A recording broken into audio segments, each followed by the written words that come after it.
नमस्कार प्रणाम भोजपुरिया भैया लोग और सब बताएं कैसे बानी रउआ सब है। उम्मीद करता नहीं रउआ सब ठीक ठाक होकर भैया और हमहू ठीक बानी। तो स्वागत बाटे आप सबके राइटर विजय बागी के चैनल पर। और आज उपस्थित बानी भैया आप सबके बीच लेके नवरात्रि स्पेशल देवी गीत। बहुत बढ़िया गीत लिखले बानी, हिंदी धुन बाटे और भोजपुरी में लिखले बानी।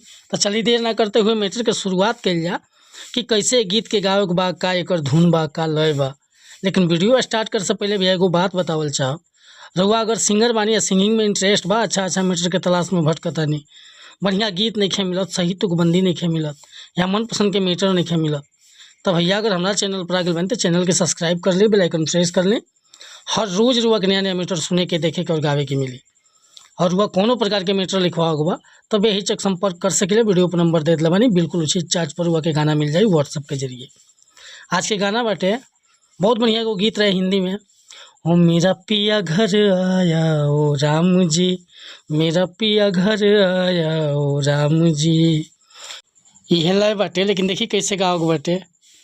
दुर्गा भवानी आवो, मई महारानी आवो, जग कल्याणी आवो हो। दुर्गा भवानी आवो, मई महारानी आवो, जग कल्याणी आवो हो। आवो हमारी अंगनवा ए मैया जी, देवे अपन दर्शनमा ए मैया जी। आवो हमारी अंगनवा ए मैया जी, देवे अपन दर्शनमा ए मैया जी। दुर्गा भवानी आवो, मई महारानी आवो, जग कल्याणी आवो हो। आवो हमारी अंगनवा ए मैया जी, देवे अपन दर्शनमा ए मैया जी। हम नीचे स्केल से गावत नहीं भैया, रउआ एकरा के उठा के ऊपर से गा सकतानी। अगर मीटर पसंद बा, फुल गीत लिखवावे के चाहतानी तो नंबर वीडियो पर दे दिला बानी, बेहिचक रउआ संपर्क कर सकीले। और हाँ भैया, चैनल पर पहली बार होखम तो चैनल के सब्सक्राइब कर ले। मिला तानी फिर से अगला वीडियो में कोनो नया गीत के साथ, तब तक अनुमति चाहतानी।